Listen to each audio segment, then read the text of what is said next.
इस शिक्षण कार्य में सभी भैया बहनों का हार्दिक स्वागत। आज हम पदार्थ के बारे में अध्ययन करेंगे। प्रत्येक वस्तु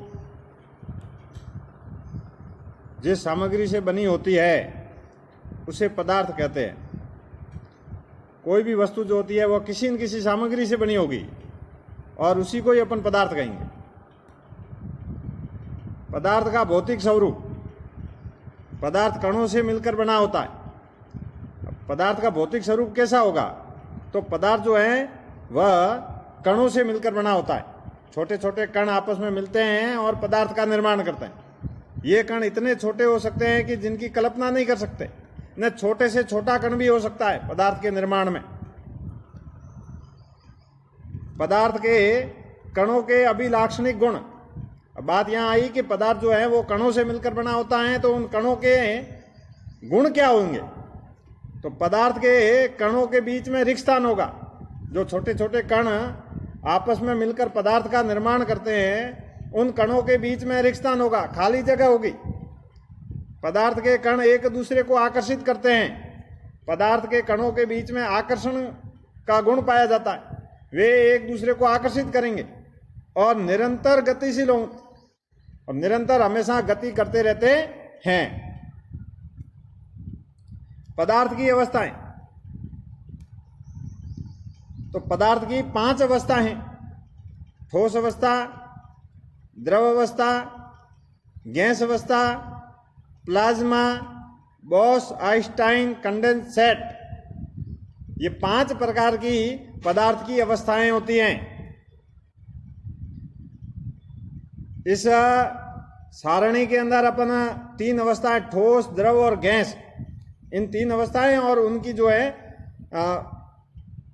विशेषताएं दे रखी है। उसके बारे में अपन तुलनात्मक अध्ययन करेंगे। जैसे आकार जो होता है वो ठोस में कैसा होता है? तो निश्चित होता है। द्रव में कैसा होता है? अनिश्चित होता है। गैस में कैसा होता है? अनिश्चित होता है। आयतन, तो ठोस अवस्था में पदार्थ का आयतन निश्चित होगा। द्रव अवस्था में पदार्थ का आयतन निश्चित होगा, परंतु गैस अवस्था में पदार्थ का आयतन जो होता है वह अनिश्चित रहता है। कणों की स्थिति, तो ठोस जो पदार्थ होंगे उनमें कण जो हैं वो पास पास होते हैं। द्रव के अंदर ठोस की तुलना में दूर होंगे, परंतु गैस की तुलना में पास पास होंगे। और गैस अवस्था के अंदर जो कण जो होते हैं वह दूर दूर होते हैं। कणों के मध्य आकर्षण बल, कणों के मध्य आकर्षण बल ठोस अवस्था में अत्यधिक पाया जाता है। द्रव अवस्था में ठोस की अपेक्षा कम एवं गैस की अपेक्षा अधिक होता है। और गैस अवस्था के अंदर कणों के मध्य आकर्षण बल कम पाया जाता है, इसलिए उसके कण दूर दूर होते हैं। उदाहरण की दृष्टि से अपन देखें तो ठोस अवस्था के अंदर पत्थर है, लोहा है, प्लास्टिक है, पेन है, लकड़ी है। द्रव अवस्था के दूध, पानी, तेल इत्यादि। गैस अवस्था में ऑक्सीजन, कार्बन डाइऑक्साइड, नाइट्रोजन और अनेक प्रकार की दूसरी गैस है। पदार्थ की अवस्था, 3 अवस्थाओं के बारे में अपन ने तुलनात्मक अध्ययन अभी किया। और चौथी जो अवस्था है वो प्लाज्मा। तो ये क्या होती है? इस अवस्था में कण अत्यधिक ऊर्जा वाले होते हैं। कणों में जो ऊर्जा है उसकी मात्रा अधिक होती है और अधिक उत्तेजित भी होते हैं। ये कण आयनीकृत गैस के रूप में होते हैं। फ्लोरोसेंट ट्यूब और नियॉन बल्ब में प्लाज्मा होती है। तो प्लाज्मा किस में होती है? फ्लोरोसेंट ट्यूब और नियॉन बल्ब में प्लाज्मा होती है। नियॉन बल्ब के अंदर नियॉन गैस और फ्लोरोसेंट के अंदर हीलियम गैस या अन्य गैसें होती हैं। विद्युत ऊर्जा प्रवाहित होने पर यह गैस आयनीकृत यानी आवेशित हो जाती है। जब फ्लोरोसेंट ट्यूब या नियॉन बल्ब के अंदर विद्युत ऊर्जा प्रवाहित की जाती है तो ये जो गैस जो होती है ये आयनीकृत यानी आवेशित हो जाती है। आवेशित होने से बल्ब या ट्यूब के अंदर एक चमकीला प्लाज्मा तैयार हो जाता है। गैस के स्वभाव के अनुसार इस प्लाज्मा में एक विशेष रंग की चमक होती है और प्लाज्मा के कारण ही सूर्य और तारों में चमक होती है। तारे और सूर्य जो है ये चमकता है क्योंकि इसके अंदर प्लाज्मा पाया जाता है। उच्च तापमान के कारण ही तारों में प्लाज्मा बनता है। जहाँ तापमान उच्च होता है वहाँ ये प्लाज्मा जो है उसका निर्माण होता है। ये पदार्थ की चौथी अवस्था है। पांचवी जो अवस्था है उसका नाम है बॉस-आइंस्टाइन कंडेंसेट। सन 1920 में भारतीय भौतिक वैज्ञानिक सत्येंद्र नाथ बोस ने पदार्थ की पांचवी अवस्था की और कुछ गणनाएं की। उन घटनाओं के आधार पर अल्बर्ट आइंस्टाइन ने पदार्थ की एक नई अवस्था की भविष्यवाणी की जिसे बॉस-आइंस्टाइन कंडेंसेट कहा जाता है। सन 2001 में अमेरिका के एरिक कॉर्नेल, अल्फगैंग कैरेटेल और कॉलर ई वीमैन को बॉस-आइंस्टाइन कंडेंसेट की अवस्था प्राप्त करने के लिए भौतिक में नोबेल पुरस्कार से सम्मानित किया गया। सामान्य वायु के घनत्व के यहाँ से तो आइंस्टाइन कंडेंसेट के बारे में इतिहास था, नोबेल पुरस्कार से सम्मानित किया गया। यहाँ तक ये जो है इतिहास के बारे में बताया कि भाई इसकी खोज कहाँ से शुरुआत हुई, किसने की, कहाँ की गई, उसके बारे में बताया गया।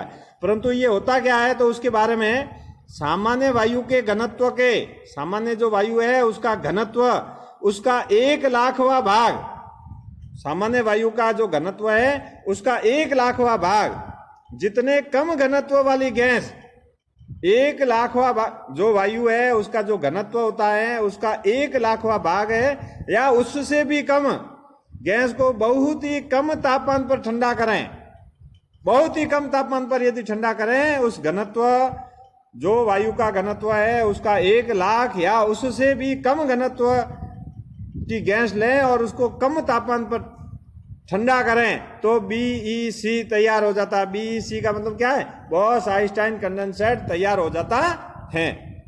ये पदार्थ की पांचवी अवस्था थी। अब पदार्थ की अवस्था परिवर्तन, जो पदार्थ की अवस्थाएं हैं उसके अंदर एक अवस्था से दूसरी अवस्था के अंदर अपन परिवर्तन कर सकते हैं। पदार्थ की अवस्था परिवर्तन निम्न प्रभावों से की जा सकती है। या तो अपन उसका तापमान परिवर्तन करके पदार्थ की अवस्था में परिवर्तन कर सकते हैं या दाब परिवर्तन करके पदार्थ की अवस्था परिवर्तन कर सकते हैं। ना ठोस पदार्थ है उसको द्रव पदार्थ बनाना, द्रव को गैस बनाना, गैस को ठोस बनाना, तो ये किस प्रकार से कर सकते हैं? तो उसके दो प्रकार हैं। या तो अपन पदार्थ का तापमान है उसको परिवर्तन करें, बढ़ाए या कम करें, या दाब बढ़ाना या घटाना, उसके आधार पर अपन है जो पदार्थ की अवस्था में परिवर्तन कर सकते हैं।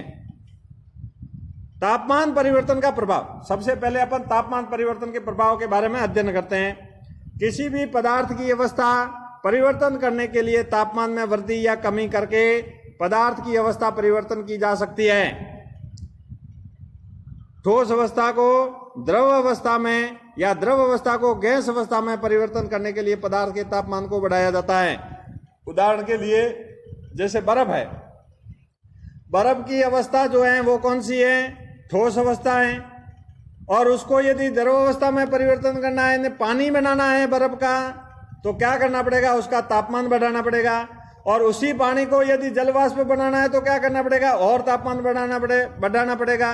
इस प्रकार से ठोस अवस्था से द्रव अवस्था में, द्रव अवस्था से गैस अवस्था में यदि पदार्थ की अवस्था परिवर्तन करनी है तो पदार्थ का तापमान बढ़ाया जाता है। गैस अवस्था से द्रव अवस्था में, द्रव अवस्था से ठोस अवस्था में यदि बदलना है तो तापमान घटाया जाएगा। अब उल्टा क्रम है, गैस अवस्था है और उसको द्रव अवस्था बनाना है, तापमान घटा दो। द्रव अवस्था को ठोस अवस्था बनाना है और तापमान घटा दो। जैसे जल वाष्प को पानी बनाना है तो तापमान घट जाता है तो पानी बन जाएगा, और उसको कम कर दो, टेम्परेचर उसका कम कर दें तो वो बर्फ बन जाएगा। इस प्रकार से अपन तापमान में परिवर्तन करके पदार्थ की अवस्था में परिवर्तन कर सकते हैं।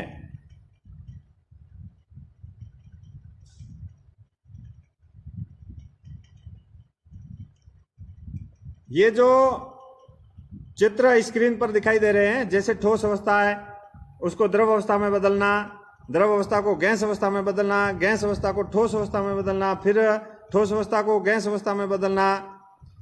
ये एरो तीर के माध्यम से समझाया हुआ है और उस एरो तीर के ऊपर लिखा हुआ है। इस वीडियो को रोक कर है जो इसको आराम से चित्र बना लेना अपनी अभ्यास पुस्तिका के अंदर कि ठोस अवस्था है उसको द्रव अवस्था में बदलना है तो क्या कहलाएगा? संलग्न कहलाएगा।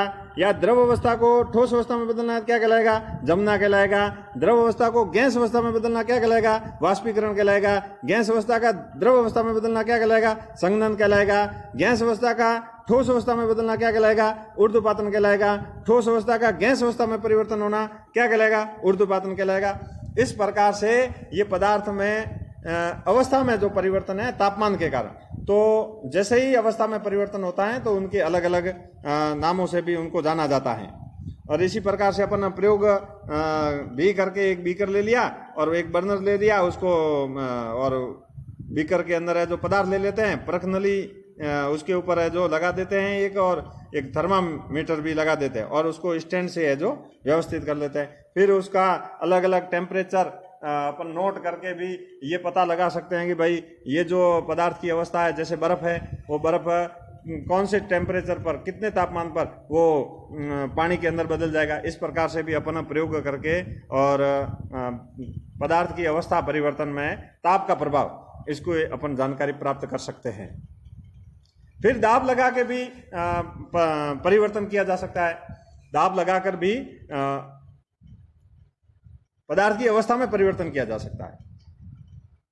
पदार्थ की अवस्था पर दाब में भी परिवर्तन करके अवस्था परिवर्तन की जा सकती है। जैसे ही गैस अवस्था पर दाब बढ़ाकर द्रव अवस्था में परिवर्तन किया जा सकता है। हम सभी जानते हैं हमारे घरों के अंदर जो गैस के सिलेंडर होते हैं, एलपीजी, इनके अंदर जो गैस ही भरी हुई है। अब वो सिलेंडर के अंदर कैसे भरी? तो गैस के ऊपर है जो उसका संपीड़न किया, यानी दाब लगाया। दाब लगाने से गैस के कण है वो पास पास आ गए और उसको सिलेंडर में भर दिया। इसी प्रकार से सीएनजी और एलपीजी दोनों के सिलेंडर भरे जाते हैं। वो दाब लगाकर और गैस अवस्था को द्रव अवस्था के अंदर परिवर्तन किया जाता है। ये जैसे चित्र के माध्यम से अपन समझने का प्रयास करेंगे। जो पहला जो चित्र है इसके अंदर ये सिलेंडर है और ऊपर एक पिस्टन है, और पिस्टन की सहायता से क्या लगाया जा रहा है? दाब लगाया जा रहा है। और नीचे देखो कण है, कण जो है वो दूर दूर है। और दूसरी अवस्था में जैसे ही पिस्टन को प्रेस किया, इन्हें दबाया, और जो कण है वो पास पास आ गए। और ज्यादा यदि अपन पिस्टन को दबाएंगे तो जो है और है जो कण पास पास में आ जाएंगे। इस प्रकार से अपन दाब लगाकर पदार्थ की अवस्था में परिवर्तन कर सकते हैं। वाष्पीकरण, द्रव पदार्थ का तापमान बढ़ाकर गैसीय अवस्था में परिवर्तन करना वाष्पीकरण कहलाता है। द्रव पदार्थ का जो है वो तापमान अपन बढ़ा दें और गैसीय अवस्था के अंदर वो, जैसे पानी है, पानी का अपन तापमान बढ़ाया और वो जल वाष्प बन गया, तो ये जो क्रिया है ये क्या कहलाएगी? वाष्पीकरण कहलाएगी। वाष्पीकरण को प्रभावित करने वाले क्षेत्र, तो वाष्पीकरण को प्रभावित करने वाले क्षेत्रों में सतह का क्षेत्रफल, यानी किसी भी पात्र है, स्थान है, जैसे अपन पानी जो गर्म करते हैं एक छोटे से बर्तन में करते हैं, या फिर जैसे समुद्र के अंदर जो है उसका क्षेत्रफल बड़ा होता है। सतही क्षेत्र कितना बड़ा? सतही क्षेत्र बढ़ाने पर वाष्पीकरण की दर में प्रभावित हो जाएगी। तापमान में वृद्धि, तापमान बढ़ गया तो वाष्पीकरण की दर में भी प्रभाव हो जाएगा। आर्द्रता में कमी, वायु की गति में वृद्धि, ये 4 प्रकार के ऐसे कारण हैं और इनके प्रभाव के कारण है जो वाष्पीकरण की दर में भी परिवर्तन होता है। शीतलता, वाष्पीकरण के दौरान कम हुई ऊर्जा को पुनः प्राप्त करने के लिए वाष्पीकरण है, और वाष्पीकरण जब होता है तो ऊर्जा कम होती है, और उसको पुनः प्राप्त करने के लिए द्रव के जो कण है वो अपने आसपास से ऊर्जा आवेशित कर लेते हैं। इस तरह आसपास से ऊर्जा के आवेशित होने से शीतलता महसूस होती है।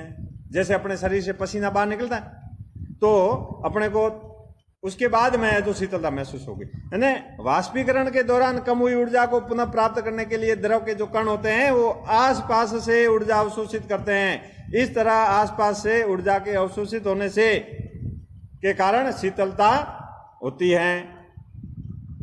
अब जो है वो ये 5 अभ्यास प्रश्न वो अपनी अभ्यास पुस्तिका में करने।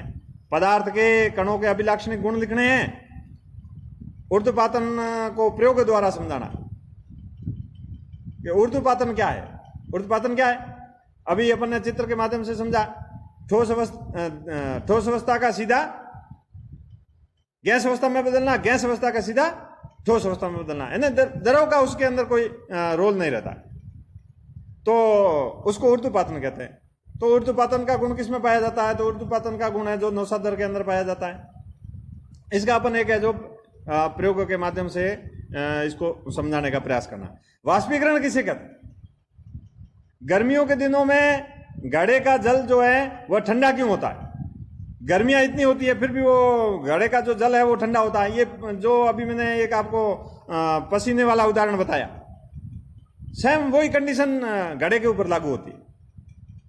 ठोस अवस्था का द्रव अवस्था में बदलना क्या कहलाता है? तो ये जो अपने वो त्रिभुजाकार जो चित्र देखा था, ठोस अवस्था का द्रव अवस्था, द्रव अवस्था का गैस अवस्था, गैस अवस्था का ठोस अवस्था, उसके अंदर से अपन है जो ये ज्ञात कर सकते हैं कि ठोस अवस्था का द्रव अवस्था में बदलना क्या कहलाता है।